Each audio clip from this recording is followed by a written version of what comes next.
Okay, so welcome back everybody. I am Angie, the Shabby Chic Vintage or Vanlife Chick. And today we're actually not crafting and we're not working on the van, but we're going to be working on my car because I got a crack in my windshield like months ago, just saying. So I bought the stuff immediately and it's been sitting on the counter waiting for someone to fix it. Well, that didn't happen. Wishful thinking. So I'm gonna fix it today. So I've already opened up the kit. I am using a Permatex Window Repair Kit. I don't know if it's any good or not. The ratings seem to be good. So first of all, I've had to scrub the surface and just make sure it's really, really clean. So I washed it with Windex. I washed it with rubbing alcohol. I washed it with another kind of window cleaner. And my window is really, really scratched and scuffed apparently because it still kind of looks dirty. And I even stuck a square of rolled up paper towel that was soaked in spray 9 and left that on it for 15 minutes and then washed it again with rubbing alcohol. Yeah, it's obviously a really scratched windshield. So that's great. Well, not great, but great. It's great in the way that if it screws up my windshield, it's no great loss, apparently, because there is 3 nicks in it, plus all these other little scratches and dings. But there is 3 actual cracks in my windshield. We're just going to work on one today, and what a better way is to practice on this before, I ever have to do it on that. Okay, so here is the crack that we're dealing with. It's got a little pit in the center, and then it does have some legs on it. That's what they call it when it has like the spider web effect around the outside that spreads across your glass. This one has it. The other 2 on my windshield don't have it. And I'm hoping that it comes out clear in the video, but right now it's kind of hard to tell what I'm looking at, but that's it. Okay, I'm not sure how well it's showing up, but there's the center ding, and then it's got like 2 little legs that come off of it. That's what they call it on the little videos about the cracks. I think of it more as a spider web typically, but that keeps going further and further across my across your windshield. So to start off with, in the kit, they give you a little pin, a push pin. You're supposed to just go in there and just scuff it up a bit, kind of pick at it. Not too hard because you definitely don't want this thing to get bigger. But just make sure that if there's any loose stuff in there, that you've got it out. Now they give you a little alcohol wipe, but I have a spray bottle of 99% 9 or 99.9 percent. So I'm just going to use that. Make sure I get it cleaned up really well. It's funny because I don't know if you can see this. There's another nick right there, just like the tiniest little nick, but it shows up as white flecks. I thought it was dirt. There's another one right there. I've scrubbed and scrubbed. They don't come off, so they have to be tiny little nicks in the glass. So the next thing to do is grab the seal, apparently. So this is the seal, and I'm kind of confused about it a little bit. I guess you're gonna peel it off like so, and we're going to put it on here. There's a little hair in there. It's a little piece of lint in it. I don't want lint in my windshield. Oh. It is built right in there. There is a little piece of lint. It is not stuck on either side. It's just built right in there. So anyways, you want your bullet hole in the center with this tab pressing upwards.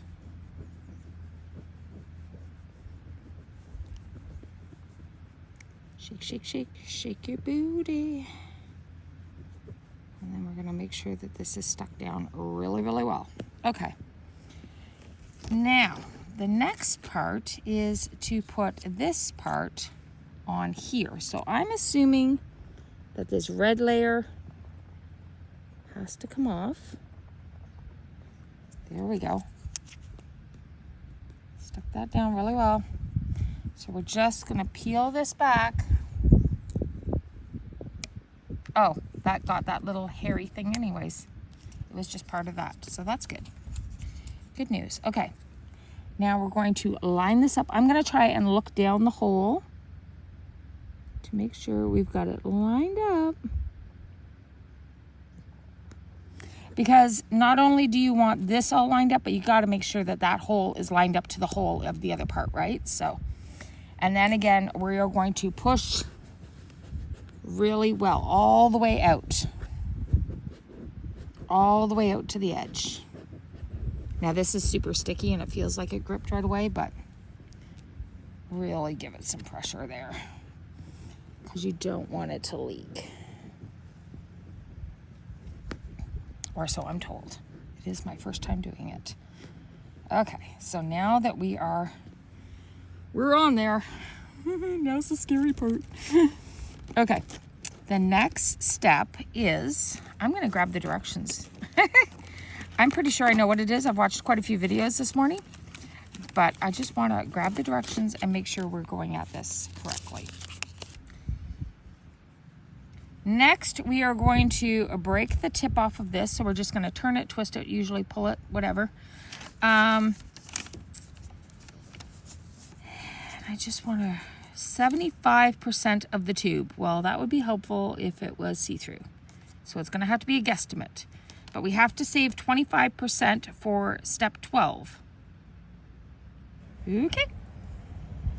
So here we go. Just twist it off and a little tug. Okay, here we go. Scary. Turn it so you guys can see. I wish they told me by drops, right? There's an air bubble in there.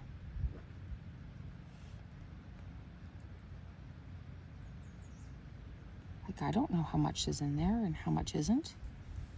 Beats me. We're gonna guesstimate. I hate guesstimates on this when you can't see. Wiping the tip of it dry and setting it aside in a cool spot. Okay, the next part is we are going to apply the syringe. I'm wondering if I've got enough in there though. Like, it looks like it's right up to the top, but I'm thinking that's air bubbles. I'm worried. It didn't seem like a lot. Let's try a little more.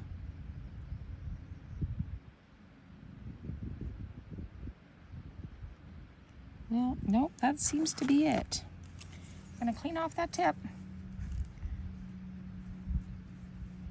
I don't know. It doesn't seem like, to me, the amount that's in that bottle should not equal up to the top here, but maybe. Okay, so now we're going to, English again, please.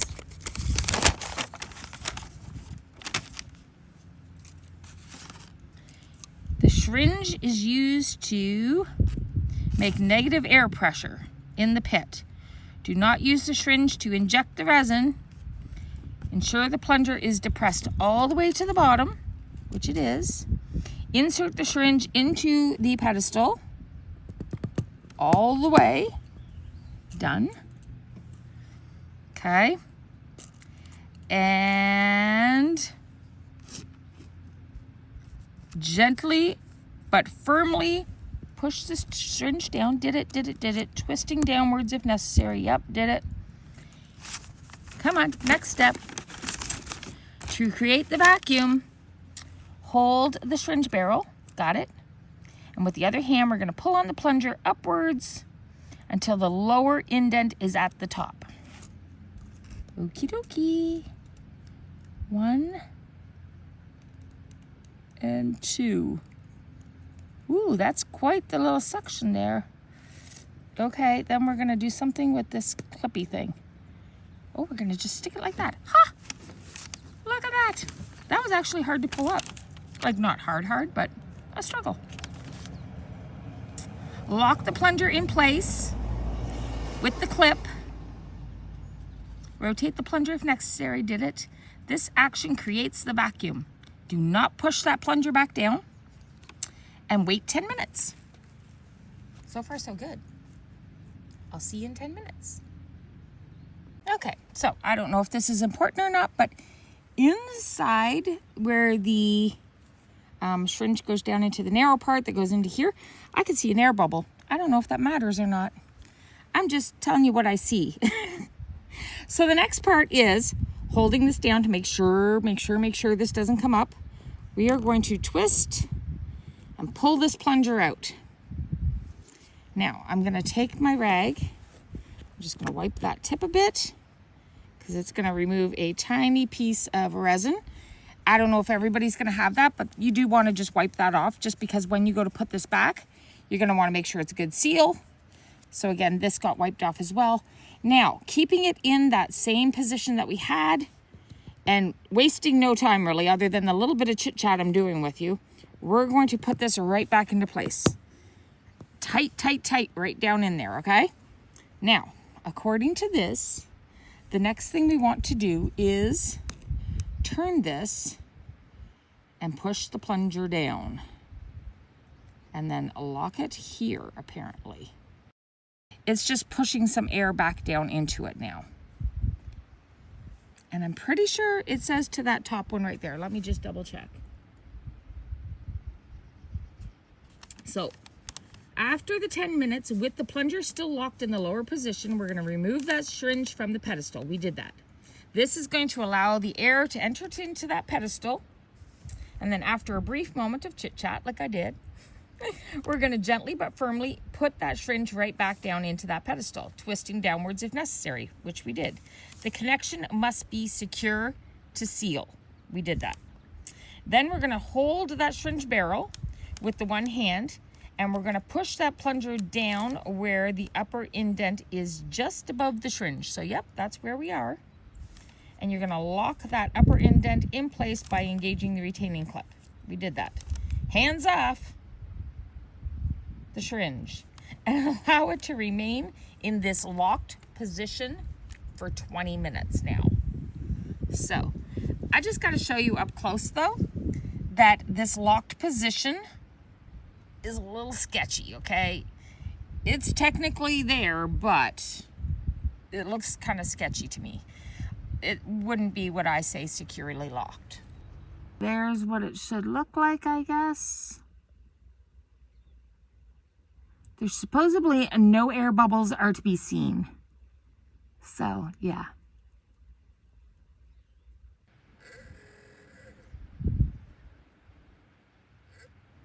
Okay, that's our timer. So, at this point, we are going to release this thingy if it wants to do anything, but it doesn't seem to want to do anything anyways. And we're going to pull this out. Now, the next part, it says to remove this. So we do have a razor blade to remove it, but I just thought I was curious if you could just pull it off, but no. Carefully remove the cardboard around the edge. There's just like a little dot that holds it. Okay, super sharp. And you're going to come in and just kind of lifting it away. Whoops, or we could do that. That got it off. Okay, now, when I did that though, there is a little extra resin. So we're gonna wanna make sure we clean that up right away. There we go. And then we can work on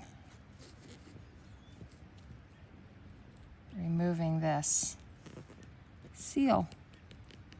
Oh, that's a doozy.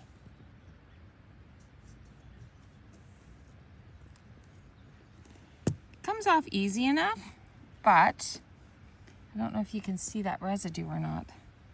That is nasty.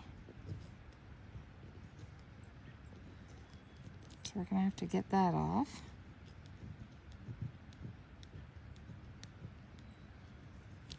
Actually, not so bad. I thought it was gonna be a lot worse than it is. Not bad at all.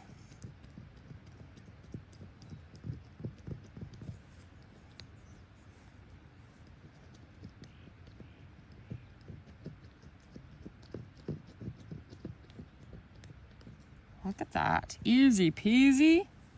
Okay, Now, I'm going to try and bring you in a little closer because I can still see that crack. Can you?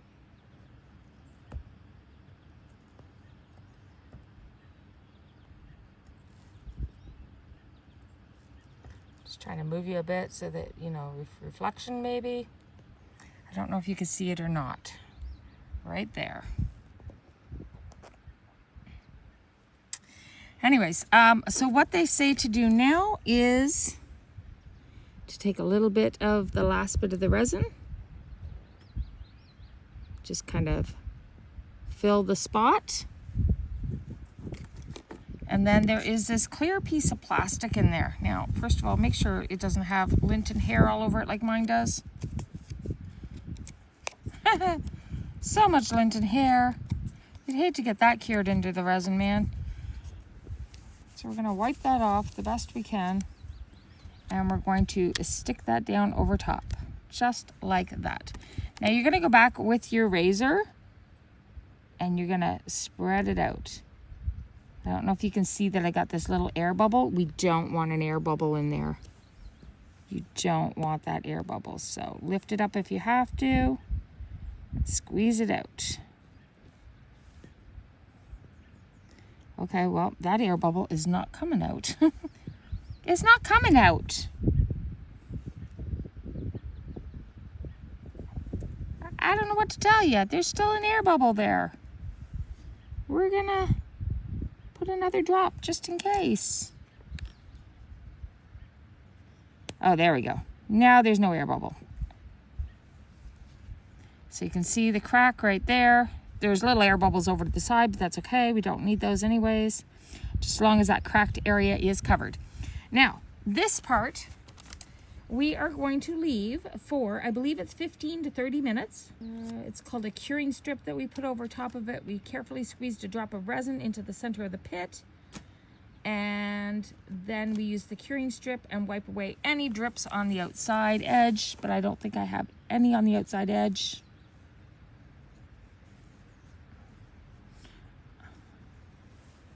Now,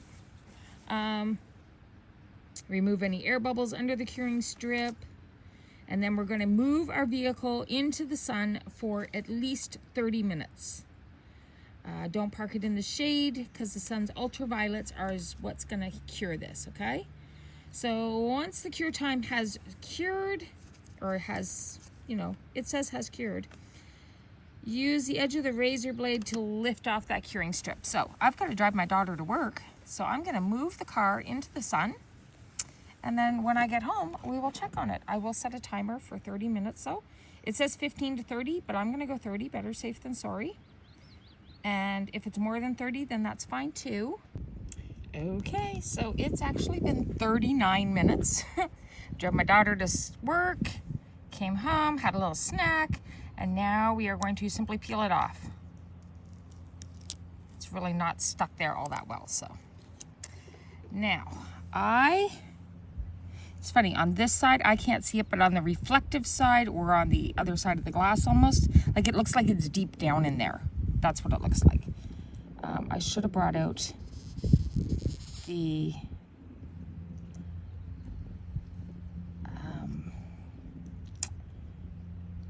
what do you call it? The alcohol wipe, but I didn't. But I don't think I really need it. This stuff just seems to peel right off, so. Hey, it's kind of cool.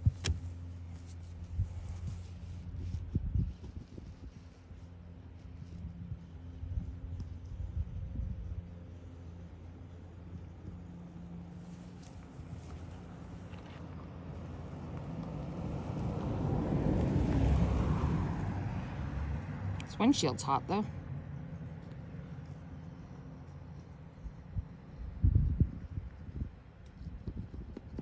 I'm right above the notch right there.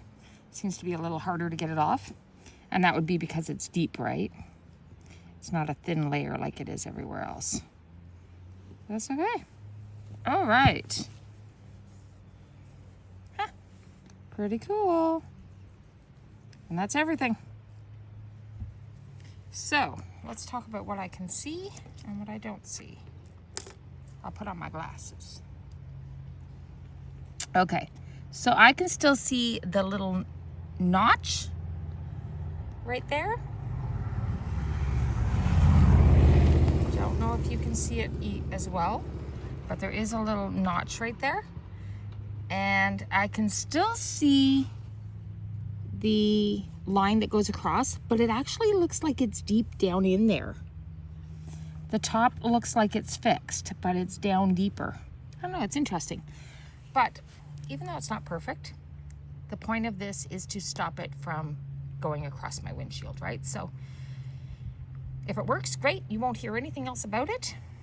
If all of a sudden it cracks open next winter, because that's typically when it does it for us, is winter time here in Ontario. The freezing and thawing tends to do it more so. So if it tends to crack, of course you're going to hear about it. So for now though, I would say it's a win. Easy enough to do. And I think it looks pretty good. Thanks for watching.